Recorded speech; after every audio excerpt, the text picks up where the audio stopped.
முருகனை பொறுத்த வரைக்கும் கந்தர் அலங்காரம், கந்த சஷ்டி கவசம், திருப்புகழ், இந்த மாதிரி நிறைய டிவோஷனல் கவிதைகள் இருக்குது.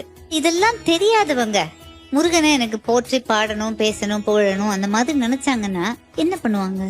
விழிக்கு துணை திருமென் மலர்பாதங்கள், ஆஹா மெய்மை குன்றா மொழிக்கு துணை முருகா என்னும் நாமங்கள். ஆஹா முருகான்றது ஒரு பேரு, ஒரு நாமம். இதுல அருணகிரியார் பாருங்க, முருகா என்னும் நாமம்னு சொல்லல, முருகா என்னும் நாமங்கள்ன்றார். இலக்கணப்படி இது தப்பு.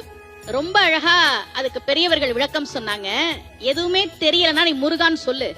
ஏன் தெரியுமா? அது ஒரு பேரு கிடையாது, அது பெயர்கள். மூ என்பது முகுந்தனாகிய பெருமாளை குறிக்கும். ரூ என்பது ருத்ரனாகிய சிவபெருமானை குறிக்கும். கா என்பது பிரம்மனை குறிக்கும். பிரம்மன் கிட்ட சரஸ்வதியும் இருக்கிறா, பெருமாள் கிட்ட மகாலட்சுமியும் இருக்கிறாள், சிவன் கிட்ட பார்வதியும் இருக்கிறார். எதுவுமே தெரியலன்னா